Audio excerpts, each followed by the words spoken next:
Alright, so in this video I'm going to show you a few tips about Vim. If you use Vim as an editor, this might come in handy to you. Okay, so to do that, let me spawn up a terminal and moving it to a designated place. Let us zoom in so people can see what we are doing. So for I can open empty buffer will do. So the first thing I wanted to, I think I should open a file. So the first tip I wanted to show you that I'm just opening an arbitrary file. Okay, so and say for instance in this file I wanted to know about the stats of this file. Okay, so if I press CTRL-G, look at the bottom of the screen. It will show me that how many lines it has, or what are the columns and all this stuff.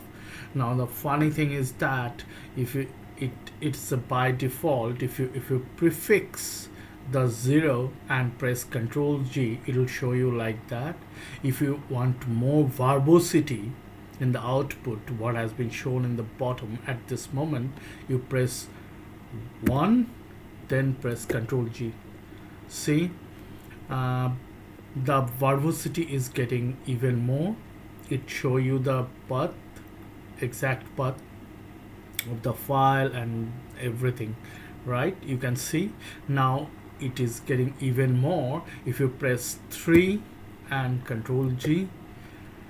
So it shows you, look at the, I hope you are noticing the output. It shows which buffer this file is open, which is in buffer 2, as you can see on the leftmost side, and then the entire path of that particular file which is open.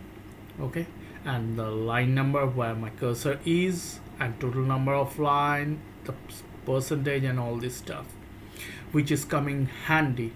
All I'm trying to say you, CTRL-G with a 3 different numeric prefix, which means 0 is a less verbose, okay, 1 is a little bit more, 2 is even further.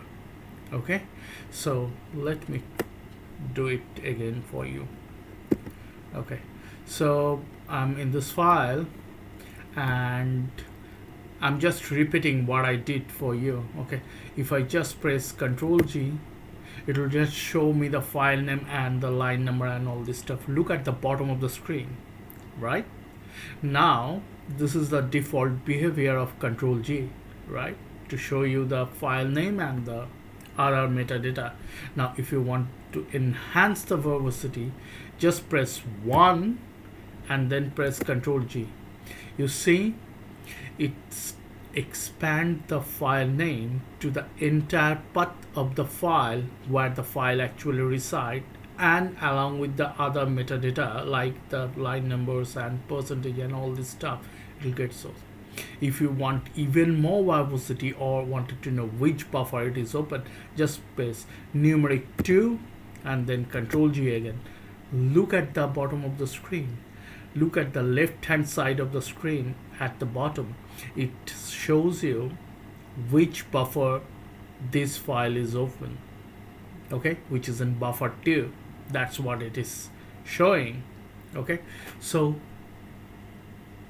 CTRL-G with prefix 1 or 2 enhance the verbosity of the command, which will show you some sort of metadata, okay, which might come in handy if you are sitting inside Vim and wanted to take a quick peek about the file. Okay, you could achieve the entire path of the file in the, as you can see, I'm running airline status bar. I could have easily inducted the status line with a particular key prefix, so it can show me the entire file path, which I didn't do because a lot of other thing might come into the status line which I consider more important to see than the entire path of the file. That's why I refrain to do so. But Vim has got the ability or the command built into it, which is CTRL-G, and if you prefix that command with numeric 1 or numeric 2, it will show you the more verbose information about the file related stuff. This is very minimal but extremely useful if you use it in a proper way. Okay, so I hope it will be useful. The next one I wanted to show you, say there is a distinction between echoing something and use. There is a variant of echo command in Vim. Okay, so if I do echo, what is this? This might get lost once it is I might not able to. Message is the location. Message is the location. I'll show you in a moment where Vim keep all these messages there. While running with echo, plain echo, it might get lost after some time and it might not show up. If I press enter, it might not show up there, right? So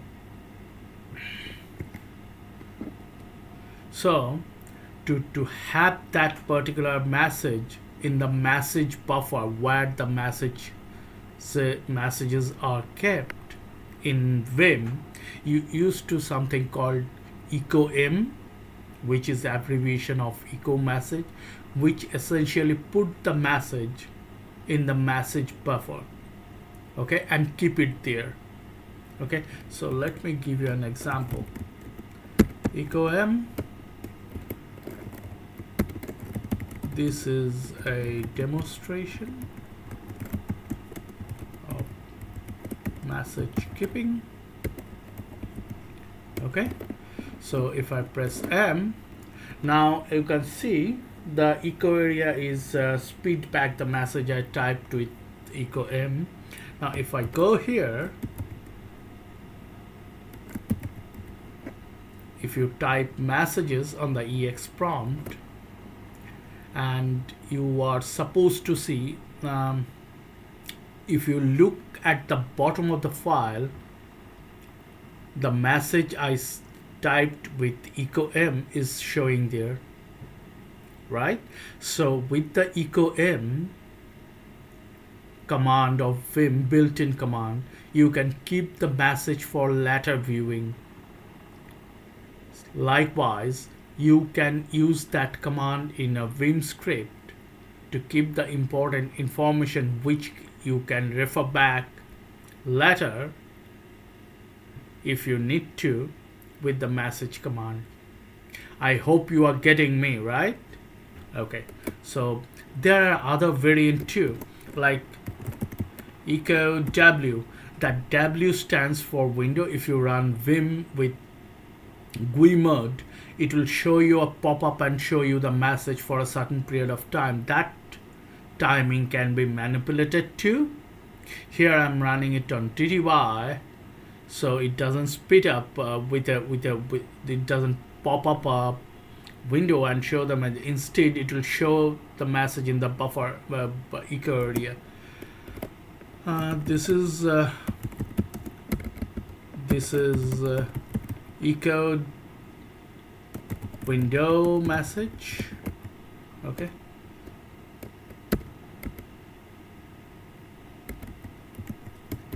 okay, so if I press enter, see, look at the bottom of the screen.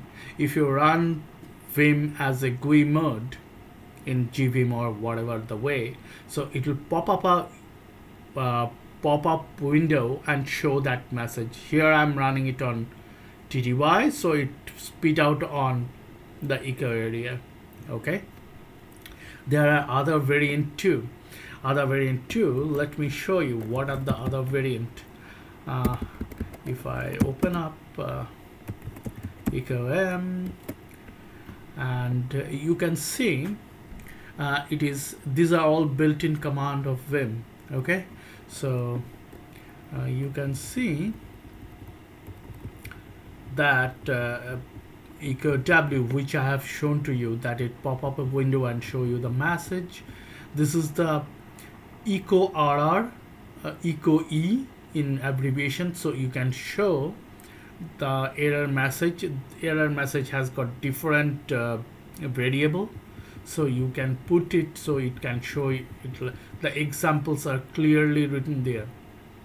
Likewise, there is a variant of console. If you write EcoC, the message will be spitted out in the console, right? This I'm sorry, this command could become very handy if you use it in a script to spit out something. In fact, it has got a highlighted command too, that is EcoH. And if you give the message, some sort of message with the EcoH, okay, EcoHL, that means highlighting the message, right? So let me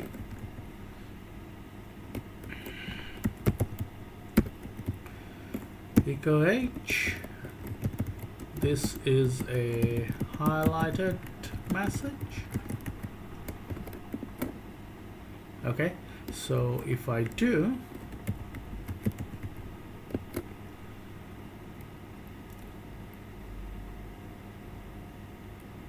and I don't think it is, but the idea is that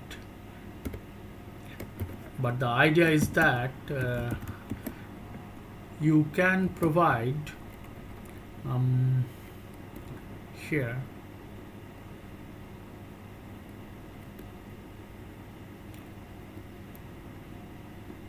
yes, so you can provide, this is the syntax where you can see my cursor is hovering.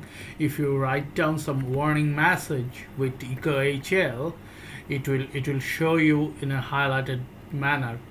But as it mentioned, you have to turn it back, the EcoHL, otherwise every other echo will get highlighted if you do not turn it off. Okay, so it's a kind of toggling stuff. Once you turn it on, make sure you turn it off once the message is shown, otherwise the next echo statement all will going to be shown in a highlighted manner. Okay, this is very handy and useful too. So these are the built-in echo command, which there is a EcoN. Okay, so it shows nothing, but it will show you the stuff one by one. Okay, so there I highly recommend you to look into this help text page, okay, in Vim, to find out that this is why I am showing this, because this variant of echoes has got very useful utility if you write Vim script and different variant of echo, like with highlighted, like with window, like with nothing, like in. Okay, so this has got different significance.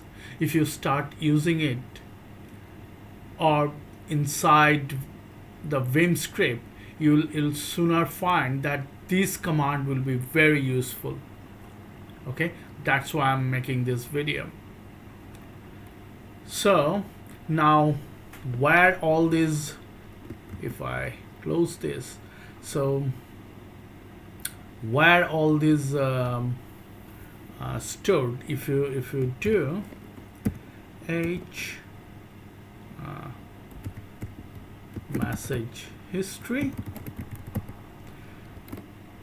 and this is the place where all the message except if you define with echo, which I have shown to you, which get vanished and not stored here.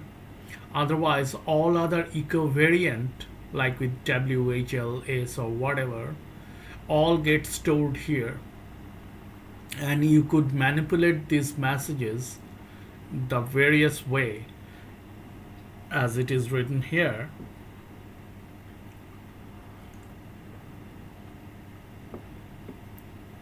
So this might come in very handy. Okay, so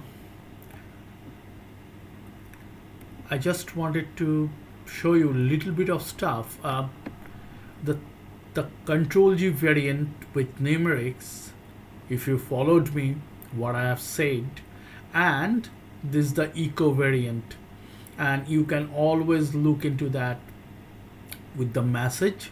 You can bind a key if you want to. I haven't done so because I rarely need it, and if I need it I'll get it explicitly. Okay, that's how I'm showing it to you in this video. So you can easily bind this command, the message, to see what it is storing in that message history place.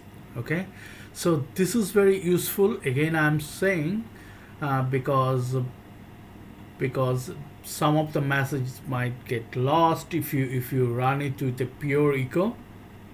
So that's why the echo variants are available, like EcoM, EcoW, EcoHL, okay, EcoS, okay, EcoN, EcoC. These are all variant of echo which is getting inducted here in this message history buffer, so you can later retrieve it for your own purpose. Okay, so this has got a significance. That's why I'm making this video. So you might thinking that how better you could use it in your workflow. Okay, I hope it will be useful for some people. Thanks for watching.